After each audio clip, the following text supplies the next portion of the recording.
News of the ceasefire in Iran brought down oil prices and moved stocks higher. But is this reprieve temporary, or will the truce calm the economic crisis many Americans have been facing? NewsNation national correspondent Alicia Nieves is live on Wall Street with the latest.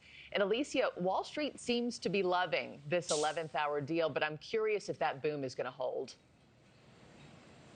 Yeah, that's like the multi-trillion-dollar question, and certainly one that Wall Street will try to kind of answer throughout the session today, when the markets open later on this morning. But I got to say, Wall Street really called this deadline being extended. Yesterday, markets across the board were lower all day. And then minutes before the close, we saw all these buzzer-beating bets kind of coming in, and markets rallying, major averages, most of them ending the day to the upside, really on the idea of what's called kind of the taco trade. And this version of it is the president extending the deadline. And then sure enough, less than an hour before the president had that 8 p.m. deadline, we saw him take to Truth Social and post this announcement that, we're going to have this 2-week ceasefire. And I want to show you oil charts, because just minutes after the president made that announcement, we saw oil plummet some 15%, going from well over $100 a barrel to down as low as $91 a barrel. We haven't seen that in quite some time.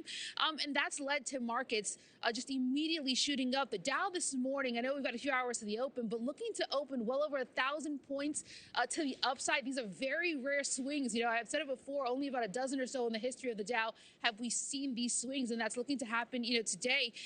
The big question is what you said, Markie. Will this last? We've seen these kind of swings over the last 5 or 6 weeks since this conflict has started, and Wall Street's going to try to gauge to see if this has lasting powers. If it does, it really could be significant, not only for Wall Street, but for Main Street as well, Markie. Yeah, the other big question is, what does this mean for all the prices that we're paying, that we have watched skyrocket over the past 5 or 6 weeks? I mean, I understand this ceasefire deal seems very conditional and very fragile, but if it does hold, what does it mean for America's gas prices, you think?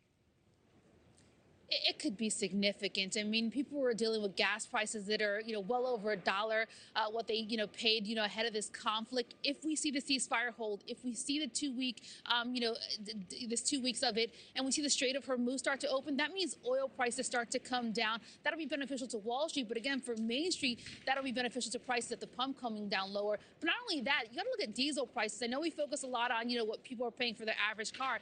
Diesel prices right now, and until they actually come down, they are sky high, well over $5 a national average, $5 and I believe 67 cents. This is just 15 cents, or just under 15 cents shy of the all-time high. I point to diesel first and foremost, really because it has the impact on, transportation costs, and really elevating the cost for almost every item that we ship or that we get, and that has lasting inflationary pressures.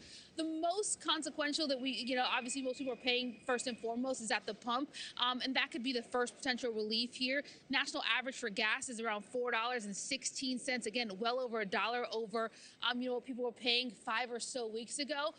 So this, again, could have significant impacts. Most analysts, though, say, Markie, and I've got to warn, that we've hit the point right now that even if prices start to come down, it could be a while before they come down to where they were ahead of this conflict. Markie? Thank you for watching. Subscribe below and download our NewsNation app right now on your phone, and you will get fact-based, unbiased news for all Americans.